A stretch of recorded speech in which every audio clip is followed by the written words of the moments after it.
Bom, o nosso Partido Comunista do Brasil, PCdoB, vai completar 100 anos este mês de março de 2022. É uma proeza que nenhum partido político do nosso país realizou até hoje.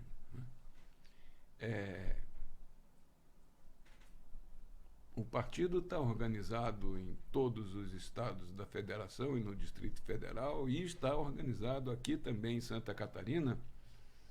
E a história do PCdoB de Santa Catarina faz parte dessa jornada centenária.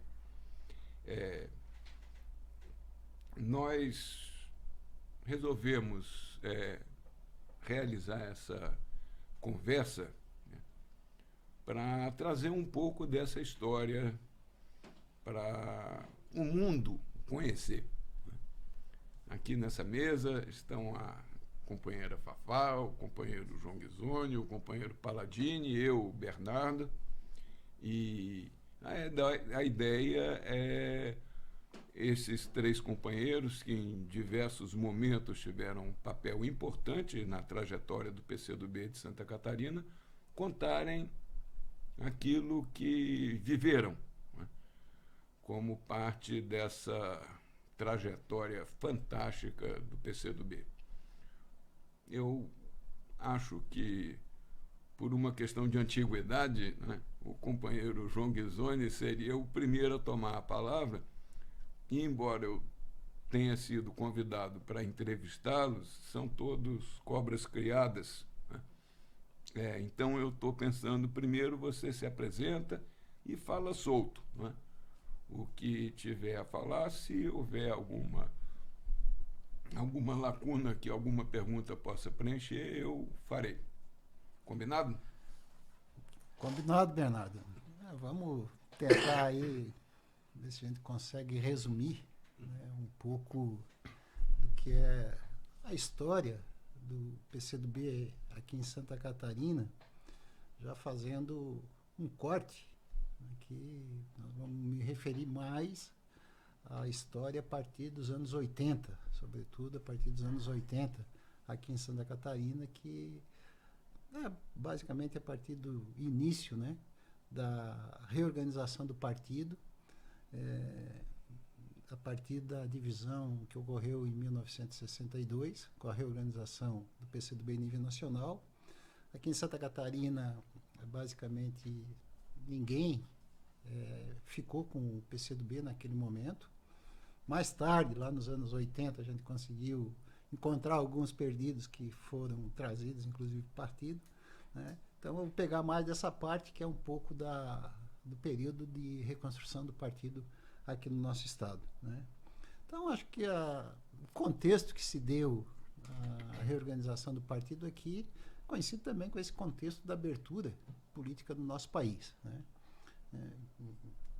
Início do fim da ditadura, a volta dos exilados, o lançamento, né, do jornal Tribuna Operária, que, de passagem, cumpriu, do meu ponto de vista, um papel fundamental na organização, na difusão das ideias comunistas.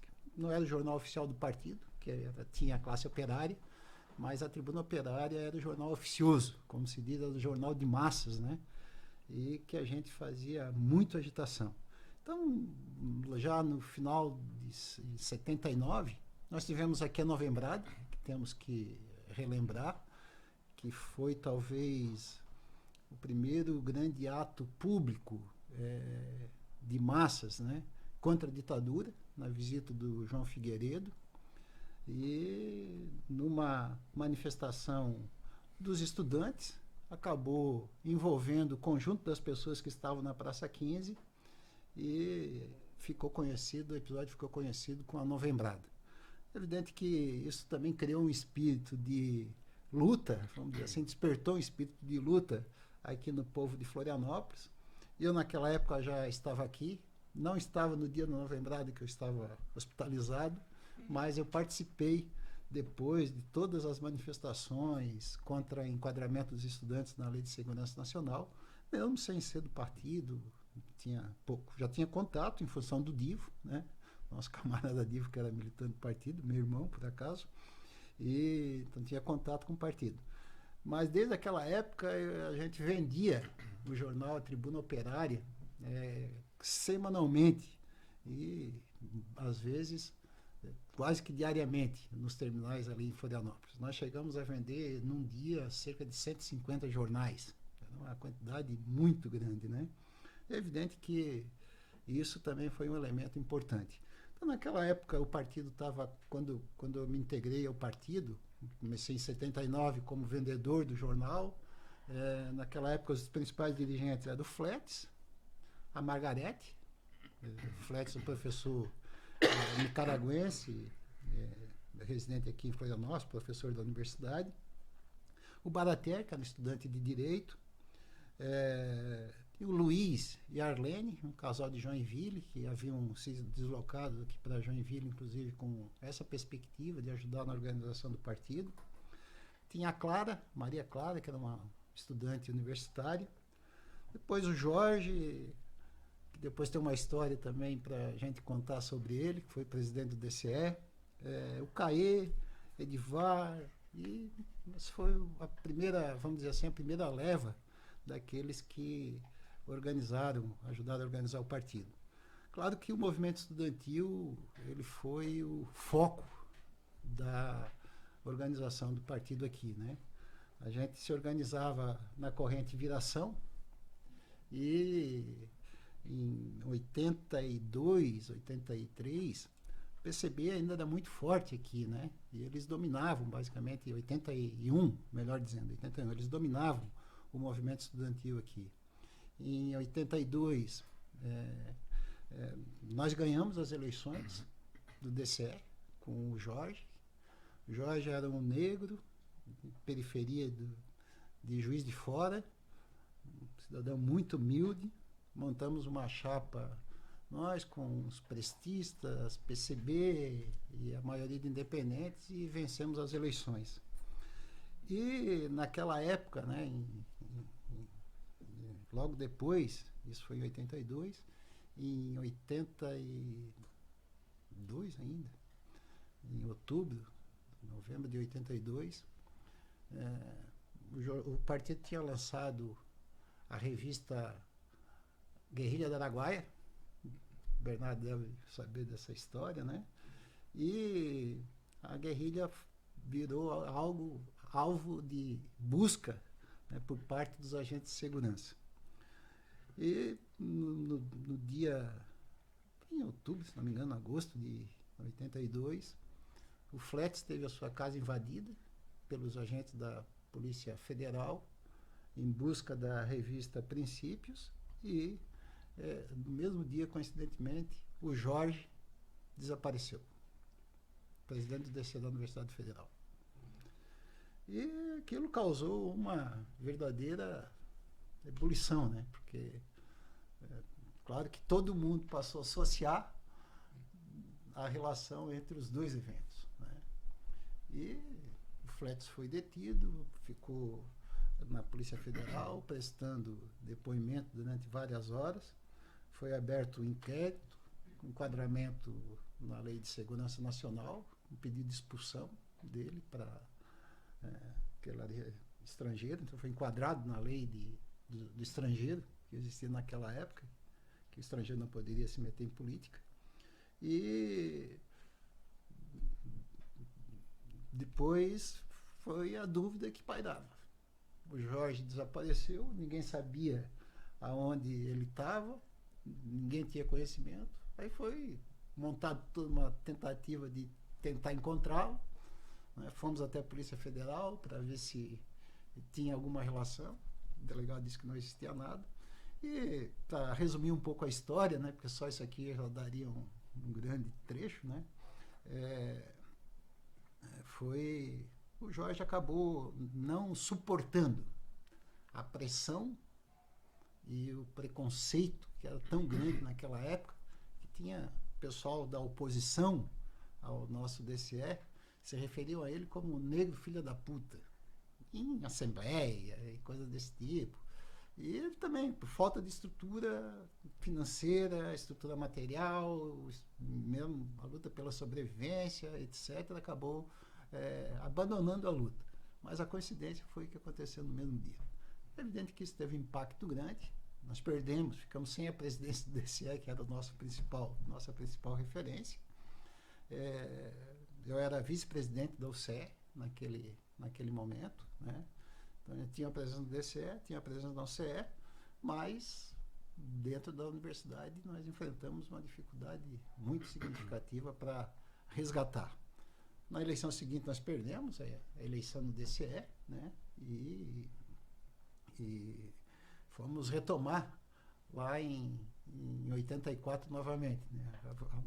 O bom do movimento estudantil é que ele se renova com muita facilidade, né? A gente conseguiu dar a volta por cima, que foi muito interessante. Ganhamos uma eleição depois, em 84, com muita tranquilidade. Nesse período, né, também é bom que se diga, em 82, 83, nós tivemos uma tentativa das repressões de tentar fechar a abertura, com atentados aos jornais, Hora do Povo, em São Paulo, as bancas de jornais que vendiam os nossos jornais, a Tribuna, Hora do Povo, foram explodidas, né? São Paulo, acho que a sede da Tribuna Operária foi invadida, na Bahia, no Rio, em vários locais, e assim por diante. Então, aquele clima estava muito, muito difícil, né? Assim, do ponto de vista de vencer aquela batalha. E também teve as eleições naquele ano, né, de 1982, né? Eleições gerais, foi eleito só um senador porque o outro era o biônico, né? Foi adotado no pacote, seriam eleitos 2 senadores, elegia-se um. Nós aqui, mesmo um partido pequeno, tomamos partido, apoiamos a candidatura do Jason Barreto, que era um dos nomes talvez mais à esquerda de todos os candidatos em nível nacional, da ala progressista do PMDB aqui do Estado. Apoiamos a candidatura da Clair Castilhos, que foi eleita vereadora aqui na cidade. Apoiamos, um pouco menos peso, a candidatura do Sérgio Grando, que foi o vereador mais votado na cidade de Florianópolis. E trabalhamos junto com o Valmor De Luca como deputado federal, e eu acho que o Mota foi aqui em Florianópolis, o candidato teve algum apoio nosso para deputado estadual. Então nós tivemos essa participação aí muito significativa. E a disputa do governo do Estado foi uma disputa muito acirrada, muito acirrada. A ditadura dizia que podia perder em todos os lugares, mas aqui era sagrado. Tanto é que o Figueiredo veio trazer, em 82, ele veio trazer dinheiro para construir uma ponte, que seria a terceira ponte. O dinheiro veio, mas a ponte não foi construída. E o dinheiro foi todo consumido para garantir a vitória do Espiridião Amin contra o Jason Barreto, que era o sustentáculo da ditadura aqui, né? Então nós tivemos essa participação também muito significativa nas eleições de 1982. O resultado, o Jason acabou perdendo a eleição por 12 mil votos, numa uma eleição totalmente fraudada. Era uma eleição vinculada, né? Que se votava de cabo a rabo no mesmo candidato, no mesmo partido. Presidente não tinha, né? De senador, deputado federal, governador, prefeito, deputado estadual e vereador. Então acabou acontecendo em muitos lugares, né? Que o pessoal queria votar no vereador, mas não queria votar no outro, fazia o voto, como é que era? Voto... Esqueci o nome que se chamava para aquela época desse voto. Não. O voto carbonado era o voto da roubalheira, né? Que era o voto fraudado. Mas os esquemas para garantir a eleição aqui no sul do estado foi vergonhoso. A fiscalização do Jason, por exemplo, tinha que ficar no ginásio, ficava fora da cerca da quadra, enquanto os caras estavam lá dentro. Então a eleição foi uma eleição completamente equilibrada no estado inteiro, e quando chegou no sul, eles fizeram a diferença na região ali de Tubarão, Laguna e Maruí, que era onde o curral mais forte do Zamin prevalecia, né? E aqui no estado, aqui em Florianópolis também, ele acabou tendo. Depois disso, teve várias manifestações, né, contra a fraude eleitoral, que nós também participamos, né, que foi um processo assim, bastante rico.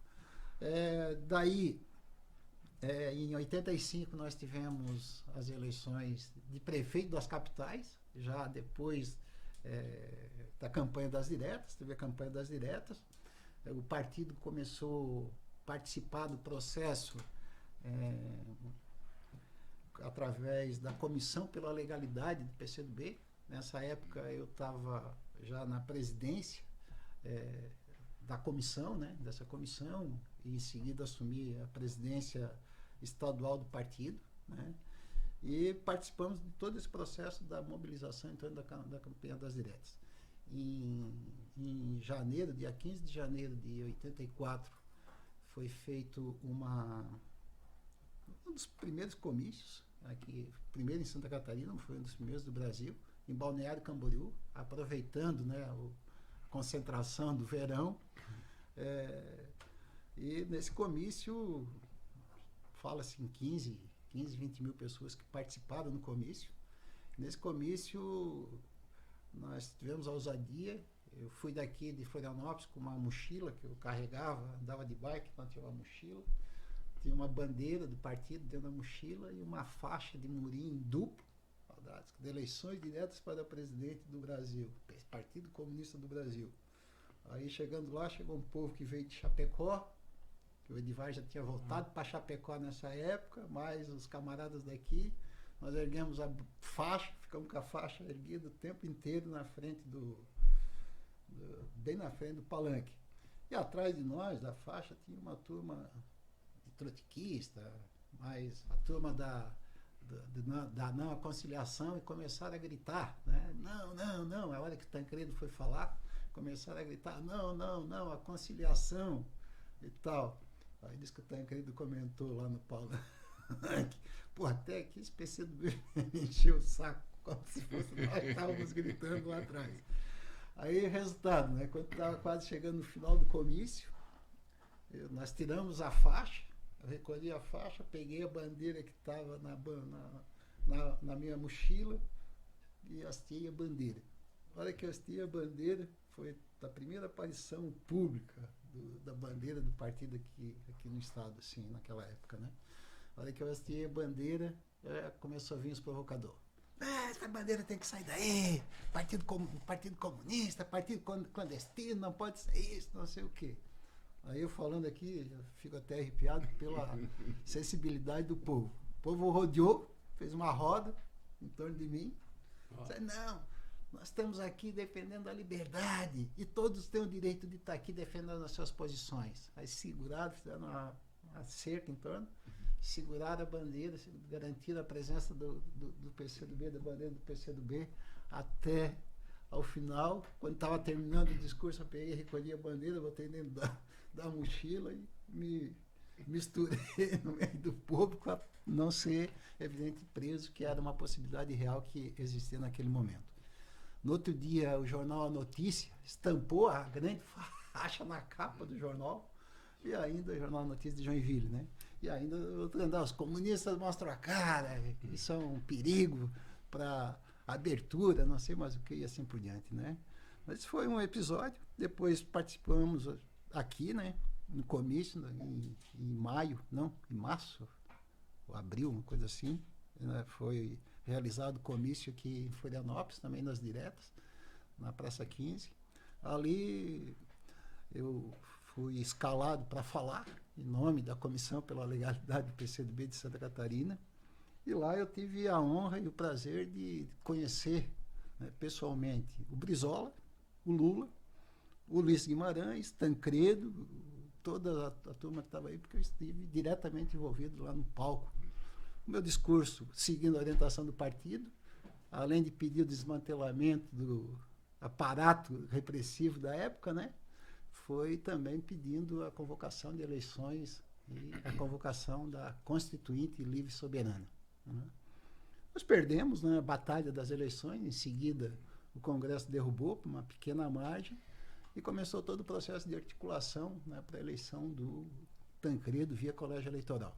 Então, o partido aqui se reuniu a base da universidade, se reuniu estadualmente, a direção nacional teve aqui, acho que foi o Dinéias que veio aqui acompanhar para trazer, né, qual era a opinião política do partido. Acho que nessa época o Nanico estava aí também, já estava participando, não sei se o Palladini participou desse debate aí também, mas foi um debate bem intenso porque era uma posição bem complexa naquele momento, defendia a ida ao colégio eleitoral, né? Mas o partido compreendeu, se manteve unido e foi para o debate. E o principal debate no movimento estudantil acabou se transformando exatamente esse em torno, né, da questão da ida ou não ao colégio eleitoral. E depois, mais na frente, né, a turma gritava para nós assim, né, dormiram com o Tancredo e acordaram com o Sarney, quando o Tancredo acabou morrendo, que o Sarney assumiu a presidência da República, né? Então, todo esse processo foi um processo extremamente vitorioso. Depois desse processo da derrota da campanha das diretas, nós continuamos com os comitês, aí transformamos a base daquele comitê, virou a base do comitê de Tancredo Neves, na eleição de Tancredo, e agregando já a convocação da Constituinte. Então, eu fui representar o PCdoB num debate que teve, coordenar, na verdade, um debate que teve lá em São Miguel do Oeste, já defendendo a bandeira da Constituinte, apresentando as propostas do partido também para a Constituinte, e assim por diante. E depois que o Tancredo elegeu, né, mais forte ainda. Aí o comitê, que era de apoio ao Tancredo, virou o comitê da Constituinte. Então, o processo de debate aqui da Constituinte ele foi um processo bastante rico. Aí, logo em seguida, começou a mudança, o fim dos entulhos, né, a revogação do entulho autoritário. Entre as primeiras medidas foi a convocação das eleições nas capitais e áreas de segurança nacionais, que eram ainda com prefeitos biônicos até 1985. Aqui em Santa Catarina foram 7 eleições, né, incluindo Florianópolis, 6 no extremo oeste, e o PMDB ganhou em todas as 7 prefeituras. Então, para ver como é que estava, né, a vontade popular querendo a democracia.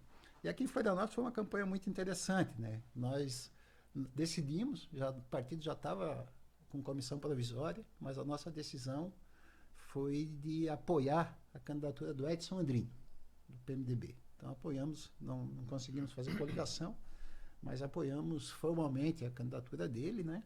Aliás, informalmente, participamos com depoimento no programa dele e assim por diante. E a eleição muito disputada. E ali a candidatura do governador, que era Espiridião Amin, que havia sinalizado que poderia apoiar as diretas, mas não apoiou, não participou de nenhum movimento das diretas naquele momento, então se manteve escondido, né? E, por incrível que pareça, aconteceu um fato que também é bom registrar aqui. O Jason Barreto, que era o grande adversário do Espiridião Amin, o nosso grande ídolo, vamos dizer assim, a nossa grande referência, acabou dando uma reviravolta, se filiou no PDT e compôs uma aliança com o Espiridião Amin. Compôs, entrou, botou uma turma que veio com ele do PMDB no governo do Estado e compôs a eleição, a coligação com o PP, na época era PDS, com o PDS aqui para disputar as eleições de Florianópolis. Aí era tido uma eleição como já favas contadas. Todo mundo dizia, vai ganhar, força do governo do Estado.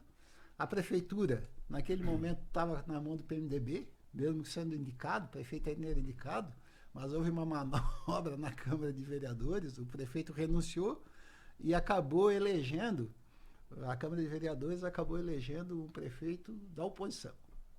Em 84, se eu não me engano, uma coisa assim, foi rápido, um ano, né? Que foi 85, o Piazza.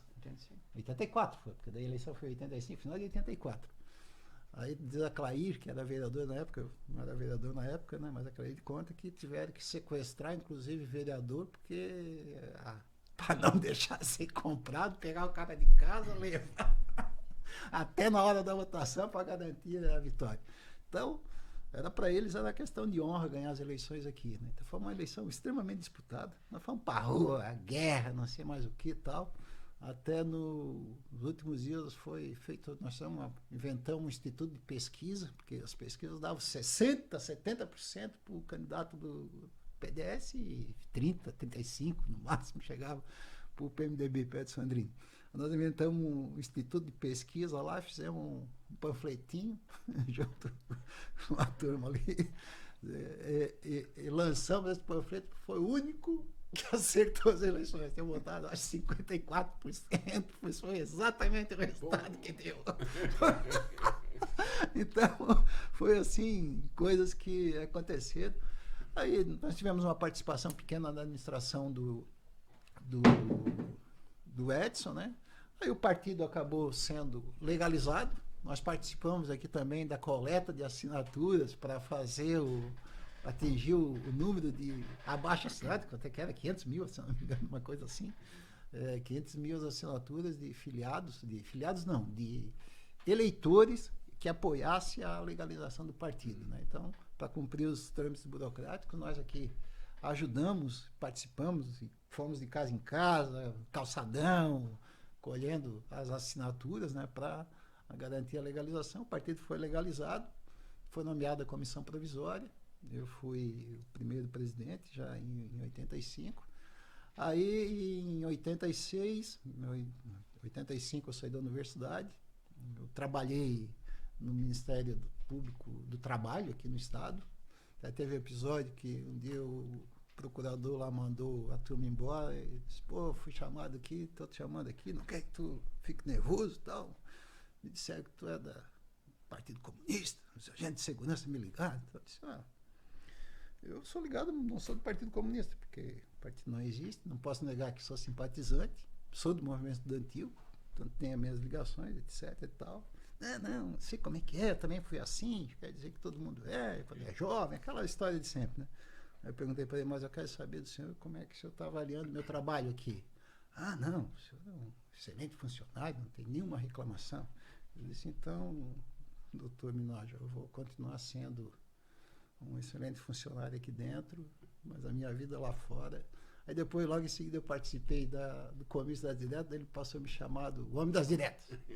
O Homem das Diretas. Então, coisas que aconteceram. Em 86, o partido lançou a cartilha da Constituinte, as propostas da Constituinte, e aí acabei sendo candidato a deputado federal constituinte, né? Para lançar para o Senado, nós tivemos que lançar o nosso camarada Dibo Elias, com 80 anos de idade na época, e só tinha mais uma pessoa com mais de 35 anos, que era a Margarete Fletz. Porque a coitada da Margarete era muito tímida, né? E não tinha a mínima condição de aparecer na televisão. E o Dibo também, eu imagino, 80 anos de idade, muita dificuldade, não tinha estrutura, então ele apareceu na televisão uma vez só, dizendo que ele era candidato ao Senado com o objetivo de acabar com o Senado. Quer dizer que o Senado não tinha papel nenhum, que a Câmara deveria ser, o Parlamento deveria ser unicameral aqui no nosso estado. Foi uma campanha muito bacana, né? Ali eu acho que foi assim um grande salto que o nosso partido deu, né? A gente tinha um tempo de televisão razoável, era 2 minutos, basicamente 2 minutos e alguma coisa. Fizemos uma campanha que foi extremamente marcante, sem nenhuma estrutura, né? Sem nenhuma estrutura. Fizemos um santinho que eu ganhei de um deputado, amigo nosso, o Marcondes Marchetti, que era do PFL, depois acho que estava no PMDB nesse período, ele saiu, né, da Arena, foi para o PFL, na época da formação do PFL. O cara ajudou, acho que deu 10 mil santinhos, foi o material que a gente teve, com as propostas, e o que a gente usava era o livrinho com as propostas do PCdoB para Constituinte. E além das falas que a gente fazia, a gente botava, se você quer conhecer as propostas do PCdoB, por favor, envie uma correspondência para nós. Todo mundo usava a caixa de correspondência do Paladini. Caixa postal. E todo mundo, caixa postal naquela época era famoso, né? Nós chegamos a receber mais de 200 cartas. E todo mundo que mandou recebeu o livrinho em casa. Muitos deles mandavam relatando as campanhas que estavam fazendo nessas cidades, né, e tal, e manifestando interesse em conhecer o PCdoB.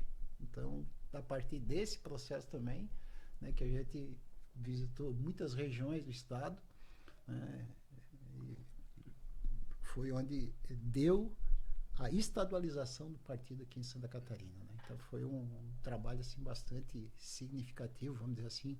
O resultado foi brilhante, né? Nós fizemos 15 mil votos naquela eleição e o voto casado.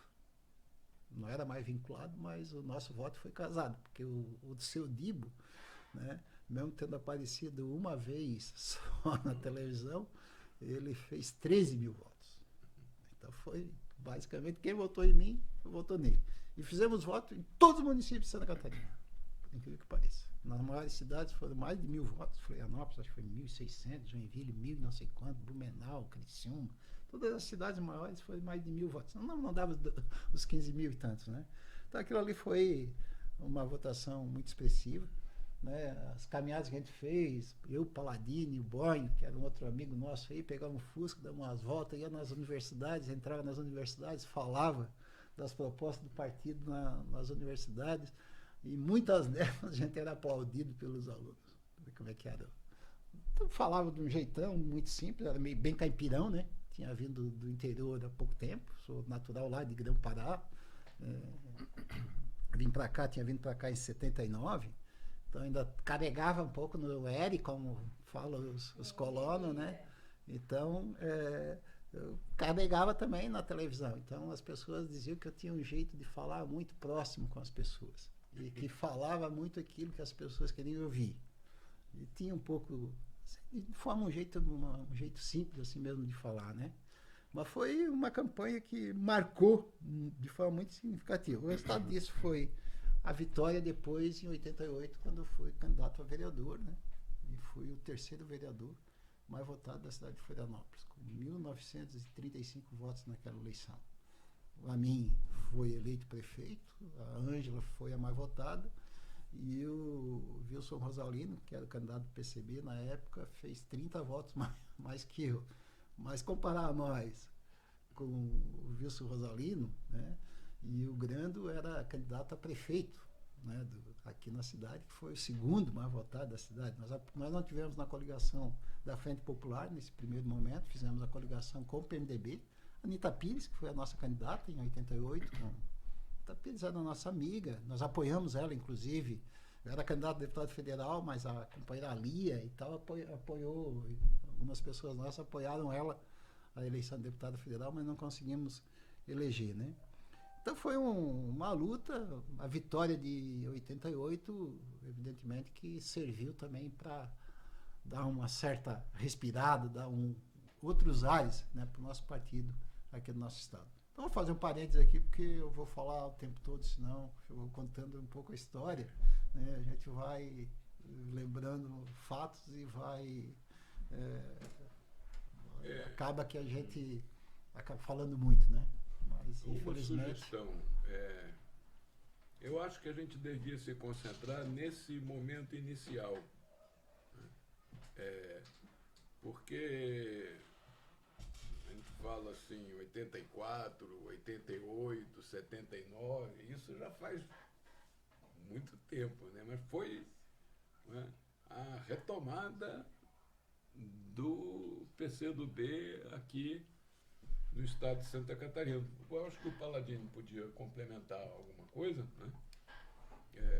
Eu sugiro que na edição entre a parte da bandeira, que eu acho uma história muito bonita, né? E depois a Fafá vai falar da juventude. Eu só quero um registro que eu preciso fazer aqui também, que na fala aqui, aqui no comício em Florianópolis, nós também botamos bandeira, repetimos aquela mesma faixa, né? Foi bastante interessante, né?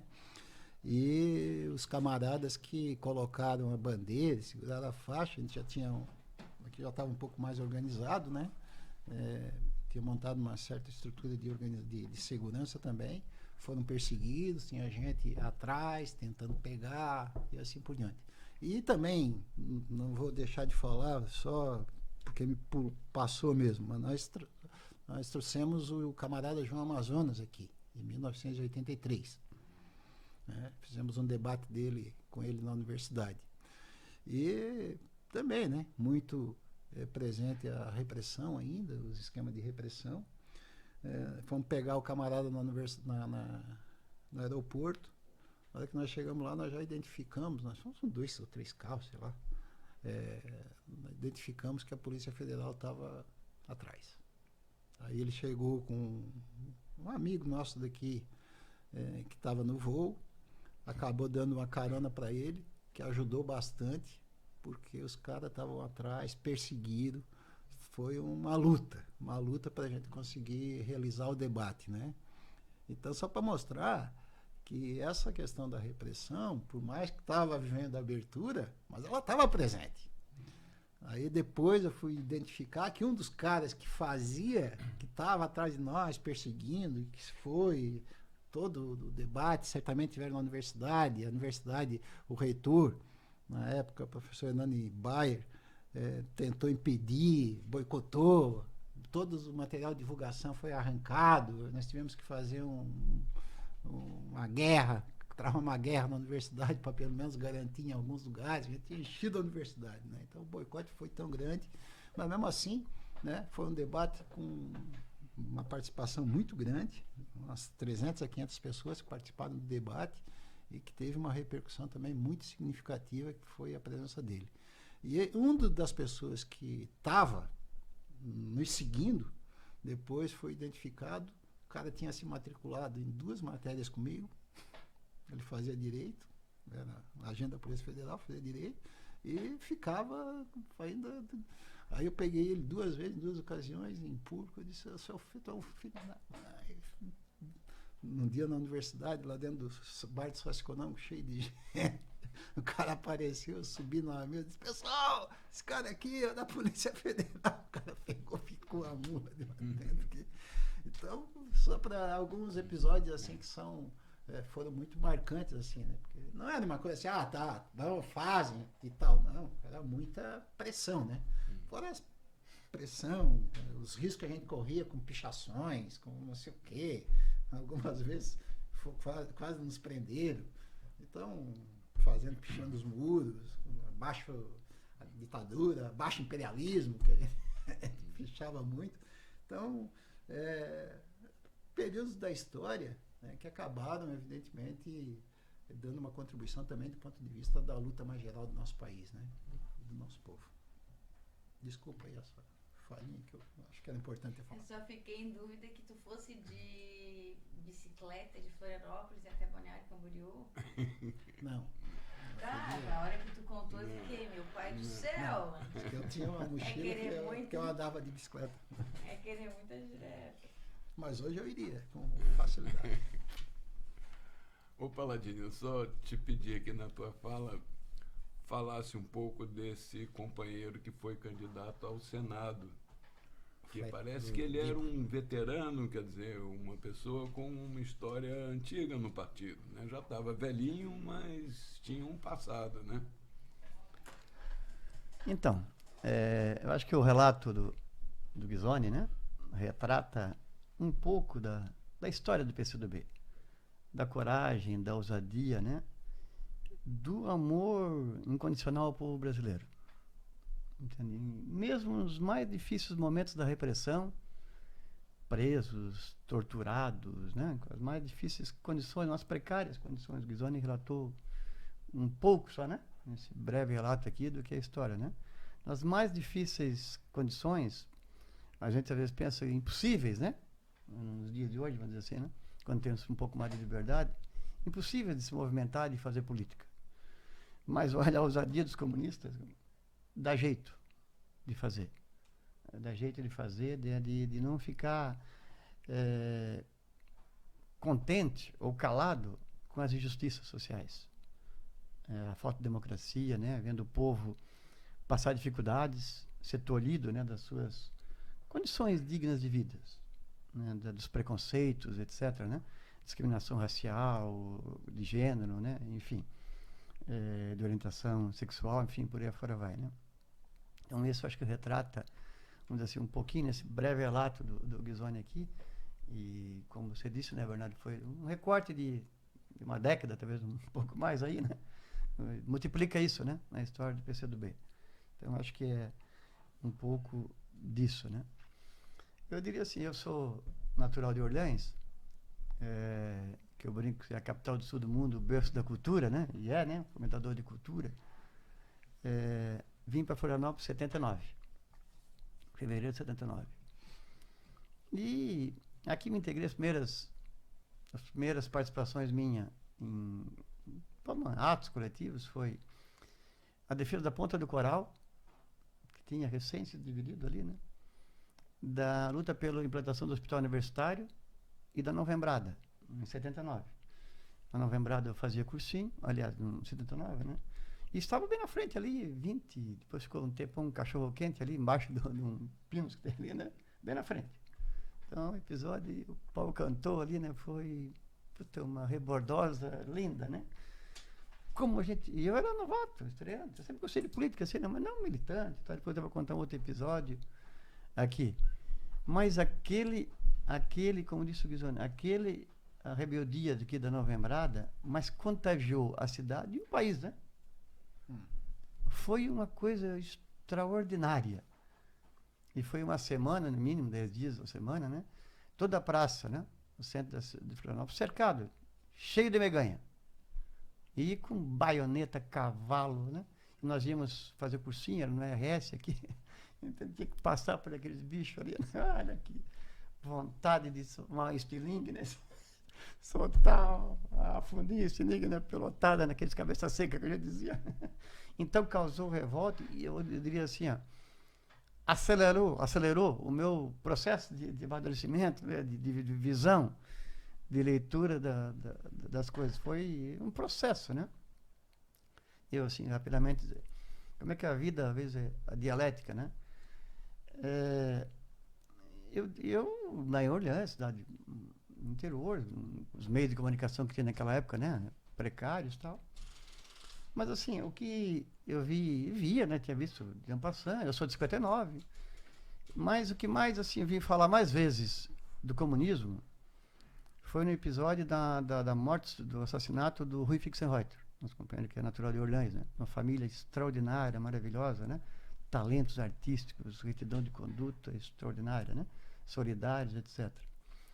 E a irmã do Rui, a Regina, ela estudava comigo, na minha turma. E ficou, e os irmãos deles também, né? Turmas um pouco mais velhas do que eu. Mas, assim, na cidade, né? Seu Vadico, que era músico, maestro, extraordinária figura. E ficou aquele negócio do comunismo e tal, mataram porque era comunismo, ou era comunista e tal, né? Ele deu uma orientação trotskista, né? Do grupo trotskista, o Rui, uma figura maravilhosa. E ficou aquela questão. Bom, passou o tempo, conseguiram trazer o corpo para Orleans, para o sepultamento, e o cemitério fica bem próximo, né? Do colégio, e das janelas via o cemitério, da janela do colégio, né? Aberto. E chegou a hora passou, né? O cortejo, polícia, aquele carro de polícia, veio gente de fora. Olha, veio, sei lá, 300 polícia, carro, né? Que era para sepultamento do Rui. O povo não podia ir, porque não deixaram, né? Amedrontaram a cidade e tal, né? E nós fomos para a janela. Natural, porque a Regina, uma irmã dela, estava conosco. A professora fechou a janela, porque tinha a ordem do colégio, da diretora do colégio, que era uma reacionária, uma desgraça lá, fechou a janela. Nós ficamos indignados, né? Bom, terminou a aula, Isso foi à tarde, o sepultamento, terminou a aula. E o meu caminho, eu estudava 4 morava a 4 quilômetros, tinha que ir embora a pé dali. E era o caminho, assim, pertinho, mas eu e mais 3 colegas. Na frente, terminou o sepultamento, ficou gente, ali uma semana, 10 dias, polícia, na frente do cemitério, vigiando. Dia e noite, quase ali. Mas dava a volta por trás, tinha uma cerca lá meio derrubada por trás. Nós fomos lá, no túmulo do Rui. Deu uma volta, né? Driblamos a polícia. Mas eu tinha 12 anos de idade. Driblamos a polícia e fomos no túmulo do Rui. Certo? Por trás, e não saímos pela entrada do cemitério principal, saímos por uma cerca lá de trás. E fomos embora. Nem contei nada em casa. Mas outro dia chegamos no colégio, os amigos, né? Porra, meu Deus do céu, nós contamos o que tinha acontecido. A professora veio, muito bacana. A professora disse, por favor, tem ordem de colégio, não conte nada para ninguém, senão vocês vão para o gabinete. O gabinete era a repressão, o gabinete da diretora, para receber esculacha, ficar ali de castigo. E depois tinha que fazer castigo. Você vê. Aí, ali, né, fechou um pouco e tal. Até porque depois, tivesse isso para o gabinete, ia dar castigo. Castigo era repetir, né, em folha de papel amasso, 500, 1000 vezes, não devo fazer isso, não devo fazer aquilo, sei lá o quê, né? Depende do tamanho da arte que você fazia. Como eu dizia, passou, também não falei em casa. Certo? Eu digo assim, então, e ali, comunismo, mais tarde, né? Aqui em Florianópolis. Depois participando disso. Depois, através da universidade, né? Eu fiz economia, né? A disciplina de economia política e tal, né? Comecei a ver acesso à teoria marxista e tal, né? Depois tive o prazer de morar no Lar dos Inocentes, com o Ghisoni, né? Que, aliás, o Lar dos Inocentes, né? Aqui no centro da cidade, pertinho do Banco Redondo, que acolhia, né? Para todo mundo, né? Quem estava de passagem para Florianópolis, certo? E não tinha dinheiro, não sei o quê. Era no Lar dos Inocentes que ia pousar ou ficar uns dias, enfim, né? Como eu morei vários anos ali, né? E se tornamos camaradas, grandes amigos. Éramos e somos da família, né? Eu sou da família Ghisoni, né? Participo da família Ghisoni. É verdade, né? Festas e tudo, somos eternos amigos. Daí comecei a ter acesso ao partido. E esse episódio que o Ghisoni relatou do Amazonas, na universidade, né? Para ser um pouco mais breve aqui, é isso, né? Então, né? Pô, os Amazonas, como já lia, né? Nessa época, tal. E veja, a rua Tamar João dos Santos, aqui em Florianópolis, a rua tem uns 200 metros, né, João? Deve ter. Tem por aí. 250 metros, se tiver. Uma rua estreita. E eu tinha um Fusca a gás, com botijão de gás, certo? Andava, porque não tinha dinheiro, nem a Fusca da rifa. E outro, não sei se foi o Flats, e outro, um em cada rua, parte da entrada da rua. Vigilando, né? Se viesse repressão, etc., para o Amazonas, que estava na casa, no Lar dos Inocentes, na casa do Ghisoni, ia dormir ali. O Amazonas dormiu no Lar dos Inocentes? Claro, imagina, né? Então, a segurança nossa, na casa do Amazonas, foi feita com 2 Fusca. E a ousadia, né? Da gente, né? O destemor, né? Mas os caras da repressão também não estavam muito mais, porque eles também não seguiam de Fusca. É claro. Mas era o carro da época. Há de se registrar que nessa época, né? Vários partidos, né? Do campo de esquerda, PT, PDT, PSB, etc., já tinham sido legalizados. O PCdoB não, sofria brava repressão. Mas enfim, né?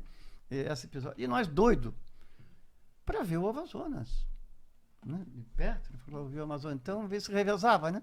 Não vinha ninguém, ia lá, escutava o Amazonas, voltava, tal, né? E etc, etc. Então, assim, fatos marcantes, assim, relevantes, né, da história. E aí, isso que o Ghisoni passou, as eleições, né, daqui, os comunistas, né? Mesmo em pouca gente, se desdobravam. Talvez eu fico pensando, como é que tão pouca gente fazia tanta coisa, né? E não tinha os meios de comunicação que tem hoje, nada. era muita ousadia, muita petulância, diria os órgãos da repressão, muita arrogância, né? Os conservadores reacionários, né? A eleição de 82 foi uma festa, está na hora da virada, né? Embalado com a música da grande, saudosa Bete Carvalho, né? Então foram comícios memoráveis, né? O Jairson Barreto, né? Era um palanqueiro assim, extraordinário, né? Para bater o Espiridão a mim, era o Jairson Barreto. E depois da eleição de 85, né? Um outro episódio extraordinário, marcante, né, na vida, né? Foi aqui, concentrado na cidade, uma guerra campal, como se diz, né? Episódio no dia da eleição, né? As bandeiras do partido e dos outros partidos também, né? Do candidato, era no bambu. Né? Então se encontrava, né? As duas galeras, né? Nós com a candidatura do Edson Sandrino e o outro com o Chiquinho de Assis, turma do Amin, etc. Né? Do PDS, PDS, o velho carcomido do PDS. E invariavelmente estava briga. Todo mundo concentrado nos colégios, sobretudo em Escola Federal e Instituto Estadual de Educação, né? Rapaz, o bambu virava espada. O bambu virava espada. Era uma coisa de louco. Ou no Sesc, Apuração, né? Aquele episódio, né? Até um pouquinho antes, porque saía boletim manual, demorava, o Chiquinho de Assis estava na frente. Quando virou, aí, meu amigo, sai da frente, né? Eleição, festa, né? E por aí fora vai, né? E, então, episódios marcantes. A eleição de 86, essa que o Ghisoni se referiu, que foi candidato, né? Que foi de sucesso, como diz o Ghisoni, se você ver, a nossa caixa, forma de correspondência, era depois do telefone do Ghisoni, da família do Ghisoni, que tinha, né? A generosidade da família do Ghisoni, né? Sempre ressaltar isso. E a caixa postal, 1231, até hoje eu lembro, que era minha quando eu vim de Orlando, comunicação na carta, minha, e ficou para a caixa postal do partido até 90. Até acabou a caixa postal do Correio, foi isso. Virou a caixa postal do partido, né? Essa eleição também de 86, foi assim, né? O papel extraordinário que o Ghisoni cumpriu ali, né? E com galhardia, e com discurso apropriado, era a época da eleição, defendendo as principais bandeiras, né, da Constituição, era a época da Constituição, né? E o Dibo Elias, né, como disse o Ghisoni, o Dibo era um cara extraordinário, né? Um comunista que recebia o dinheiro da aposentadoria dele, não comprava uma bala sem ir lá pagar a contribuição partidária. Primeira coisa dele era a contribuição partidária. O Dibo Elias, ele tinha um filho Pedro, que também foi militante do partido, faleceu, infelizmente. E o Dibo Elias foi torturado, foi operário gráfico, né? Muito torturado aqui em Florianópolis. A repressão perseguia ele, né? Ele sempre contava que ele foi do partido antes do partido, sem ele saber. Isso. Que ele era gurizão, tinha 16 anos, uma coisa assim, foi morar no Rio de Janeiro, não sei de onde que ele era. Foi morar no Rio de Janeiro. Já do livro? Aí ele disse que chegou lá, queria um emprego, disse, vai lá naquele, acho que era um padeiro, né? Isso. Um padeiro lá, que aquilo lá pode arrumar um emprego para ti. Aí ele foi lá nesse padeiro, daí o padeiro arrumou um emprego para ele. Mas o emprego não era numa padaria. Ele pegava e era meio correspondente. Então ele levava, na verdade ele levava os livros, os documentos do partido, não sei mais o que, para os camaradas que pacote depois, fechado, né? Que depois vieram formar o partido. O padeiro foi um dos que participou. O padeiro lá que participou da formação do partido de Niterói. Então, ele dizia que ele era do partido, sou do PCdoB, ele dizia com orgulho, eu sou do PCdoB antes do PCdoB existir. E diz ele que perdeu a conta das vezes que ele foi preso, que ele nem sabia por que ele tinha sido preso. Ele disse, não, mas eu só estava carregando material, mas não sabia também que material. Isso aqui era pão, coisa aí depois, do documento Aí quando diziam as razões para ele, não, então é isso mesmo que eu quero ser. Vou ser disso aqui, né? Eu vou ser desse partido. Muito bem. Ele foi preso diversas vezes, né? O filho dele nasceu quando ele estava preso, se não me engano. Claro, ele entrou para o partido por causa da polícia. Primeira vez que você conheceu, um jovem, era aqui da Potecas, Ele, você vê a história dele, o pai dele era muito repressor, autoritário, apanhava muito em casa. Ele saiu da roça ali, né? Ele saiu de casa, ganhar a vida fora, não aguentava aquela tortura em casa e foi parar no Rio de Janeiro. Essa é a história, né? Então, eu digo. Aí, o Dibo Elias era isso, né? Essa questão do revisionismo, né? De pessoas, ele disse, Dibo Elias o nome dele, né? O que você acha do camarada lá? Olha, bela pessoa tal, mas ele nunca assimilou o marxismo-leninismo. Revolucionário, mas não assimilou. Não entendeu. Não entendeu o marxismo-leninismo, né? E o Dibo dizia o seguinte, então, ele dizia, olha, quantos votos fez? 3.500 votos? Ele diz, olha, se fiz poucos votos, poderia ter feito o dobro ou mais. Ele dizia, mas por que, Dibo? Um voto para burro. Ele disse, não, se todas as pessoas que foram presas comigo, sempre foram muito parceiros meus, né? Soubesse que fosse candidato, tivesse votado em mim, tinha feito o dobro ou triplo de votos.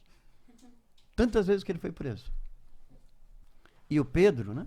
Ele contava o Pedro, filho dele, que viu várias vezes ele ser torturado, né? Tudo quanto é tipo pela polícia. A raiva que foi tanta, a polícia, que pegou, atirou. O policial, num dia na rua, encontrou um policial, atirou num policial e o policial virou cadeirante. Entendeu? Da história, né? O Pedro era um cara revoltado, o pai dele super bacana, né?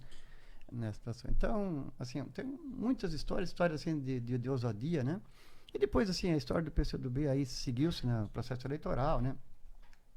Aqui, Criciúma, Chapecó, Itajaí, Joinville, né? E outras cidades, né? Mais centro, né? Aqui com eleições do Guizoni, depois da Lia, depois do Nildão, da Ângela Albino, né? Depois o Ricardo, enfim, né? Não esqueço o Douglas, o Paulinho, o Valduga, o Marcelo Verno, o Jean, né? Então, vários outros companheiros, né? Uma história um pouco mais atrás, né? Da coisa. E a participação nossa também, eu atuei bastante tempo no movimento sindical, né?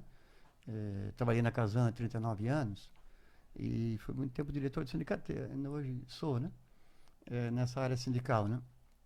E participamos de todas as lutas, né? Então, eu digo assim, cada luta que teve aí, a gente participou.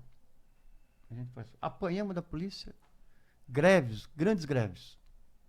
Aqui em Florianópolis, né? O pessoal da saneamento, da Casan, Celeste, vigilantes, transporte coletivo, servidores públicos, municipais, estaduais, categorias outras privadas, né? As mais diversas, toda luta nós estávamos juntos. Estamos, né? Estamos, né? Juventude, etc. Eu costumo dizer o seguinte, a SC 401, né? Ela só não tem pedágio porque foi muita luta. Apanhamos e muito da polícia, mas valeu a pena. Digo que teve um governador reacionário, certo? De feição nazista, fascista, era o Wilson Cronenberg, pai do João Paulo Cronenberg, ex-prefeito de Blumenau, né? E era a época dele aqui, de pedágio da C401. E nós, né? Juntava o povo e ia para ali. Lá no Santo Antônio, aqui perto do cemitério Jardim da Paz, né? E fizemos, ocupamos aquele, deitava, né? E, enfim, na história. Aí um dia, nós estávamos ali na frente do cemitério Jardim da Paz, onde tem aquele viaduto elevado que liga o João Paulo ali, né? E um dia de calor, mas barbaridade, né? E estávamos ali bastante. Não tinha tanta gente, porque tem sido distribuída, né? Gente, né? Paz, daqui a pouco, aquele povo, aquele meganhada, né? Carro, polícia, cercaram para os 4 lados. Deve ser 401, sentido praia, de lá para cá, e de João Paulo e do Monte Verde, né? Encurralou nós ali. Primeiro grito que veio, aqueles carros táticos, né? Daquelas meganhada toda, né? Se embrenhamos no mato, passamos, que tinha um pouco já de cemitério ali, né? Se embrenhamos naquele mato ali correndo, né? E eles pegaram os 4, 5 Eu, mais uns 8, 10, nós ganhamos ali, né? Mas arranhamos tudo, né? Quem conhece o mato, tinha muito tucum ali, ó, desse tamanho, que dá um fruto gostoso, né? Mas o que apanhamos? O que sofremos? Para não ter pedágio na SC-401, fizemos, terminou, infernizamos aquele reacionário, aquele governador reacionário. Mas não teve pedágio. Para ver assim, o quanto vai lutar, quanto a gente, né, se embrenhou, assim como nos outros estados afora, né? No estado afora, né? Várias lutas, né? Aí sempre atuamos depois pelo movimento sindical, né? Os comunistas atuavam pela corrente sindical classista, né? Um sindicalismo classista, né? Depois aí a corrente participou um tempo da Central Única dos Trabalhadores, mas um sindicalismo de visão classista, ampla, né? Revolucionário, né? Autônomo e tal, né? Depois fundamos a CTB, Central dos Trabalhadores e Trabalhadoras do Brasil, né? Uma central assim, revolucionária, né? Sindicalismo amplo, tá? Participamos aí, né? A nível do Brasil, aqui em Santa Catarina também, né? Ajudamos nessa construção e estamos nessas batalhas, vamos dizer assim, né? Participamos, como o Ghisoni disse, né? O processo de legalização do partido exigia, né? Para dificultar mesmo, né? Exigia isso, né? E de filiação, exigia filiar, saímos pelo estado afora. Fazíamos equipes, ia filiar pelo estado afora, casa em casa, batia em casa. Aqui mesmo em Florianópolis, né? Nós vê como os tempos eram os outros, né? Batia em edifícios, entrava e porta em porta para dialogar com o povo. Filiar. Quantos cafés? Eram poucas pessoas que escorraçavam a gente. Entendeu? Então é uma história interessante da persistência da história, né? Eu vou contar um caso aqui que eu morava, nessa época eu já não morava mais no Lar dos Inocentes. E o PCdoB fez um cartaz, foi-se o martelo, acho que era 92, acho, um pouquinho para frente. O socialismo vive. Em torno de 90. Não, Partido do Socialismo. Cartaz grande assim. E aí e todos sabiam, eu chegava. Era um guri, né? Morava sozinho, né, na Praia Comprida. E todo sábado de manhã, certo? E todo sábado de manhã vinha acho que são adventistas na casa. Eu chegava de madrugada, 5, 6 horas da manhã, 7 horas da manhã, bater, e todo dia eu sabia o que era já, né? Eu desligava o telefone, olha, sabe que eu já tinha telefone já, né? Já tinha telefone porque queria dormir e tal, enfim. Aí desligava o telefone, aí batia, né? Aí um dia, mas nessa época eu já estava com a minha irmã doente, tinha problema de saúde. Depois de bater tanto, isso, sabe, uma coisa. Aí fui atender, fui ter a eles. Todo o respeito que tem, a gente tem, né? Mas, pô, na hora inoportuna, né? Aí tinha o cartaz, tinha os 2, 3 cartazes desse PCdoB, né? Partido do Socialismo, né? Eu disse, pô, como é que eu vou espantar esse povo para não vir mais aqui? Tava meio bebum, puxei o cartaz, pum! Meu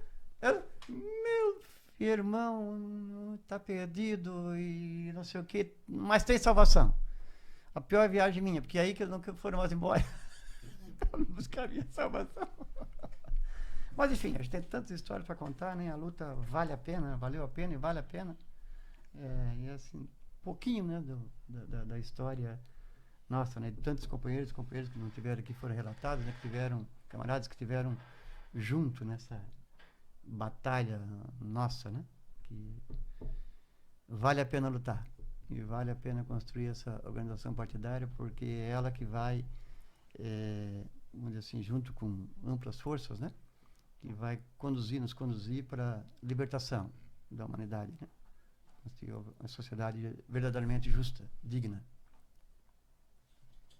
Bom, a Fafá naturalmente não viveu esses episódios que os companheiros relataram, mas ela dirigiu a União da Juventude Socialista aqui em Santa Catarina, e eu tenho uma opinião que não é de minha autoria, mas de uma moça que também é filha da UJS, que é a Manuela Dávila. E ela me disse uma vez que a UJS foi uma das melhores sacadas do Partido Comunista do Brasil na sua história. Então eu queria que o Fafá contasse um pouco da UJS para nós e dissesse se ela concorda com a Manu. Não, Bernardo, primeiro eu quero dizer que se a última falar é difícil. Porque eu estou me sentindo pelega, porque quando eu comecei a militar já era um momento de democracia, de voto, de consolidação do PCdoB. Você é uma garotinha, papai. Não, eu agradeço, obrigada. Mas primeiro agradecer a oportunidade de estar aqui com vocês, né? Vocês estão falando das pessoas que eram referência para vocês, vocês são a minha referência. Então eu acredito que isso é o que melhor simboliza o PCdoB. O PCdoB é história viva e é essa possibilidade da gente poder, né, eu aqui no caso, que sou a mais jovem, obviamente, poder escutar de vocês não só a trajetória pessoal, mas a trajetória de vida que cruza com a história do partido, né, sempre na defesa da democracia. Então, acho que essa é a primeira coisa que eu queria pontuar. E, obviamente, concordo com Manuela Dávila, porque quem sou eu para discordar de Manuela Dávila, né? A JS, a UJS, a União da Juventude Socialista, foi fundada num período de redemocratização do Brasil e, assim como o PCdoB, teve nos principais momentos da história desse país, né? Quando eu entrei na UJS, já era esse momento de democracia e de defesa de um legado que estava em construção com as políticas públicas voltadas para a educação, que tinha muito a ver com o que, historicamente, o PCdoB sempre defendeu. Então, quando eu estava ali na UJS, a gente estava na defesa do REUNE, que era a expansão da universidade, do ProUni e da lei de cotas. E qual que é a grande sacada, né? A UJS, ela tem uma dinâmica interna que ela permite que a gente não só fale para a juventude de uma maneira geral, mas para que a gente consegue, de uma forma que a gente consegue aglutinar pessoas.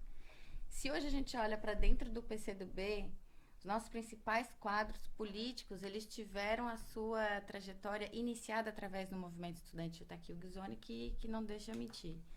Porque o JS é isso, a JS, ela pega um jovem que tem vontade de mudar o Brasil, mas não sabe como.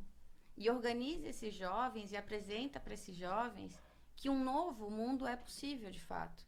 Não só falando de uma perspectiva de ideologia, mas apresentando concretamente que é através da organização política que nós vamos conseguir mudar o Brasil. Então, sim, a OJS é uma grande sacada do PCdoB, porque conseguiu trazer essa discussão da política, que geralmente as pessoas acham que é uma coisa distante da gente, que é uma coisa que jovem não pode fazer, e trouxe e apresenta e continua fazendo e fornece os principais quadros da política nacional. Se a gente olha para o Congresso Nacional, as principais figuras, mesmo aquelas que não ficaram no PCdoB, passaram pela União da Juventude Socialista.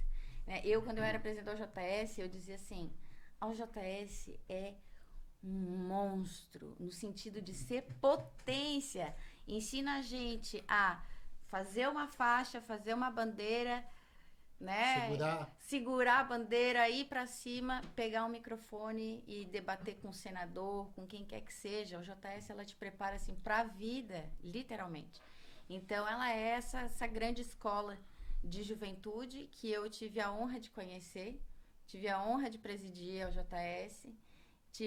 Talvez eu gostaria aqui, né, não gostaria de ter sido presidenta no golpe da Dilma, né, eu gostaria de ter visto ela terminar o seu mandato eleita constitucionalmente, mas é isso, assim, acredito que a OJS, ela fornece esse sentido de pertencimento e amor ao Brasil, que é justamente o que o PCdoB é também, né, e muito assim, né, claro, né, organicamente eu comecei pela OJS, mas eu sinto que o PCdoB, ele sempre esteve na minha vida, assim, saca?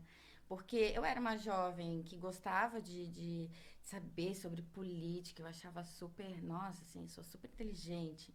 Quando eu liguei a TV, assim, já entendendo um pouco mais, e eu vi a Ângela Albino, candidata a prefeita, aquilo para mim foi assim, foi a realização do meu sonho. Eu olhei para a TV e falei assim, eu quero ser que nem essa mulher. Eu quero ser, eu idealizei ser que nem ela, né? E daí casou que eu estudei na mesma escola que o filho dela. Então o pessoal pegava, como eles são muito parecidos, né? Pegava o adesivo dela e deles colaram por toda a escola e eu passava e falava assim, nossa, eu quero ser que nem ela. Ai, meu Deus, eu acho ela... Nossa, assim, o jeito que ela falava, a forma... Tudo, assim, me encantou.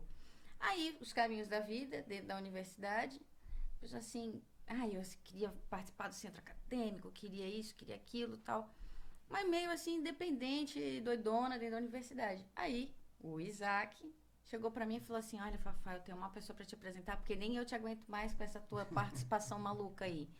E me apresentou pra Karina Vitral, que na época estava aqui em Santa Catarina, e me apresentou ao JS, mas eu fiquei 2 anos namorando com o JS, assim, conhecendo o JS antes de me filiar e tal. Porque o dia que eu me filiasse, tanto na OJS quanto num partido político, eu sabia que era um casamento para a vida toda.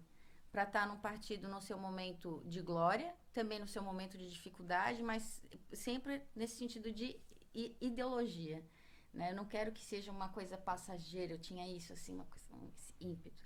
E eu me encontrei no PCdoB.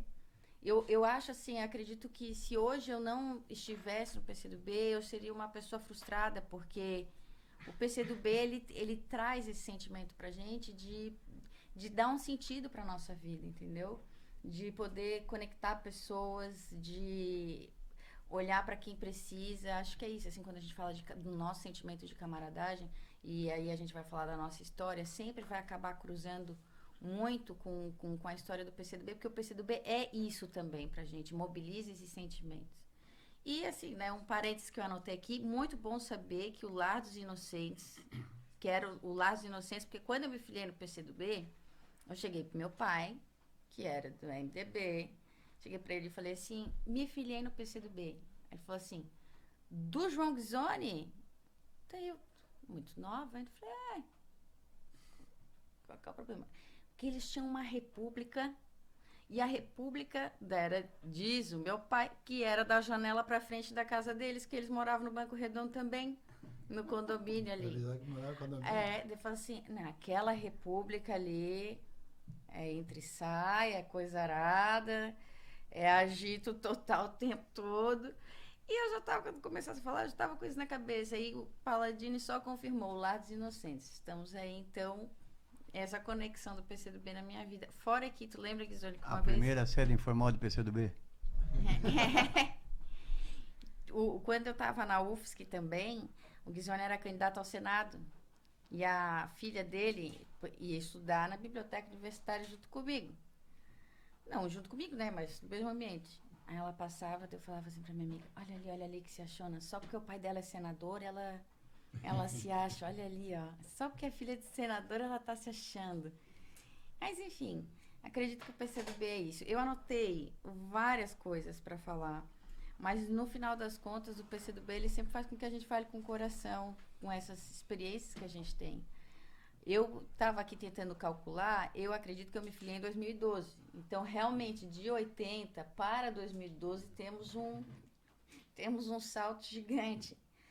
Mas peguei ali o junho de 2013, que foi aquela coisa que eu, muito inexperiente, também não consegui entender. Não apanhei da polícia, corri muito da polícia. Mas apanhar, como vocês apanharam, eu não cheguei a apanhar. Corri... Nunca nos olhos, nunca levou, né?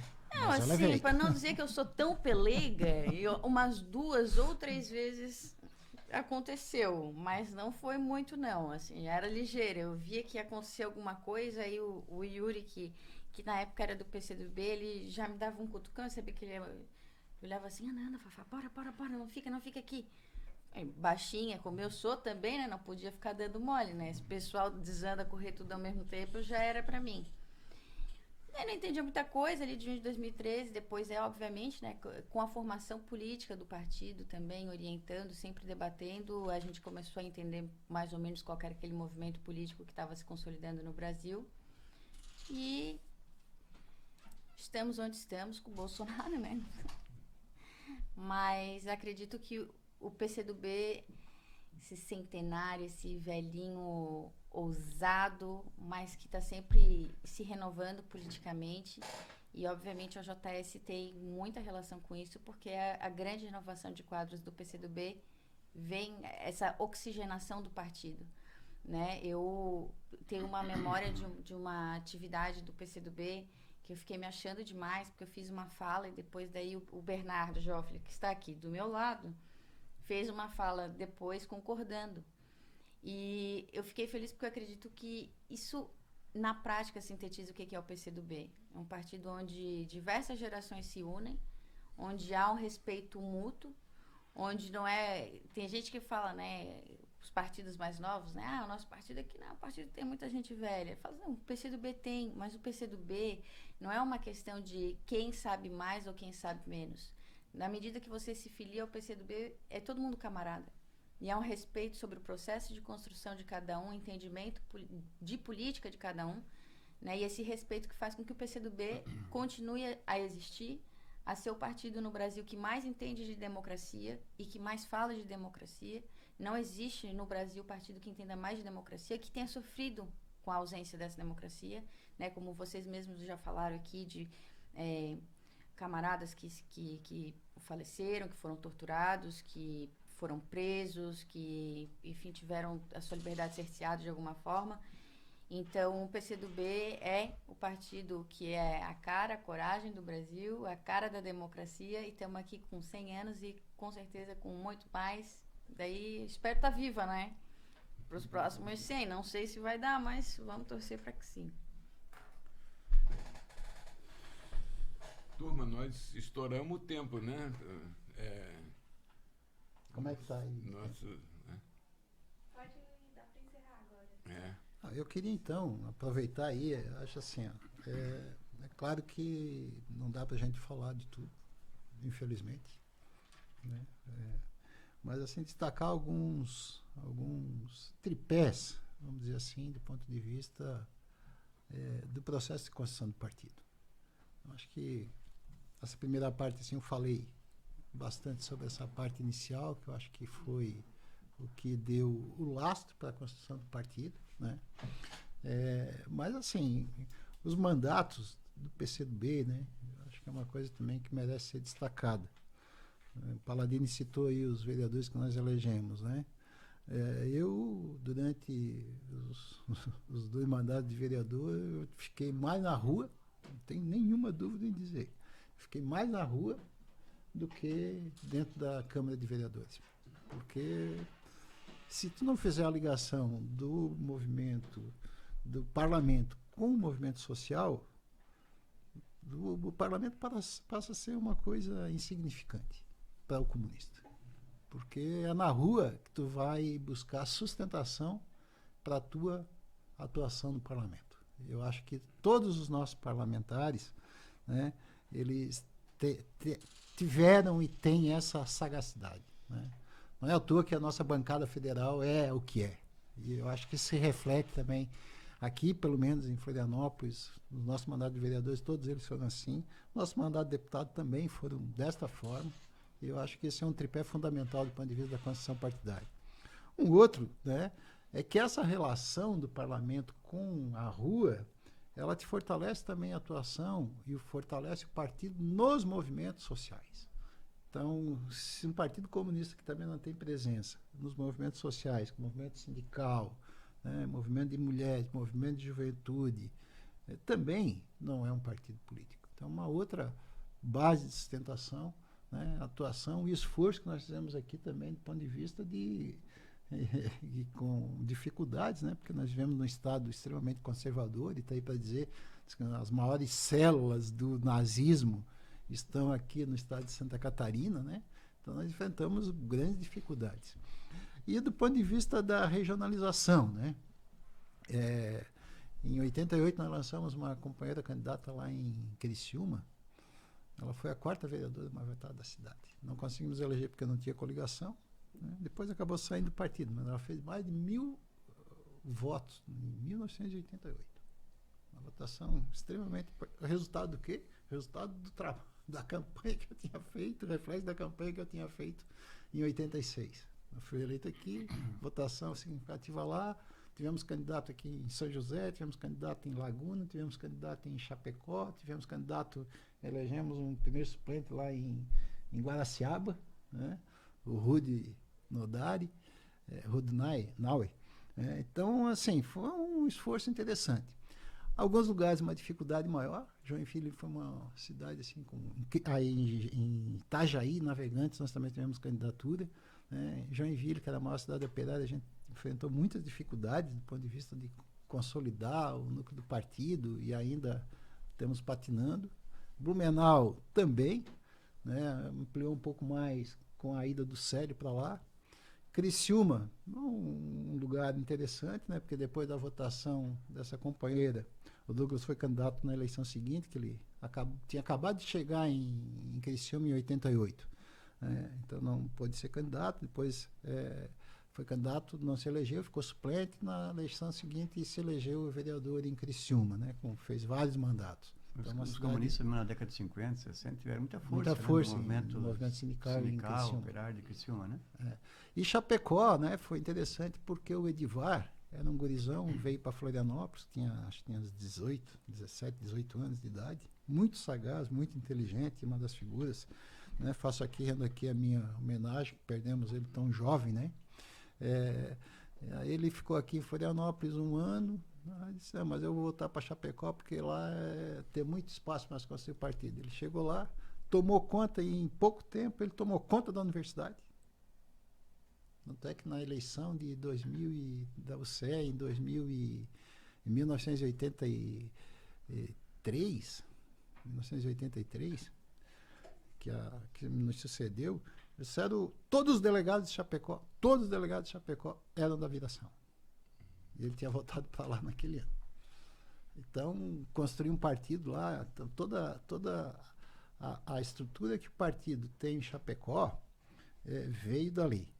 E quadros que permanecem até hoje, né? Tipo Alzumir, tipo Célio, Adelir. Então, foi de lá, a partir de lá também que nós reorganizamos o movimento secundarista aqui no estado, reorganizamos a UCES, né?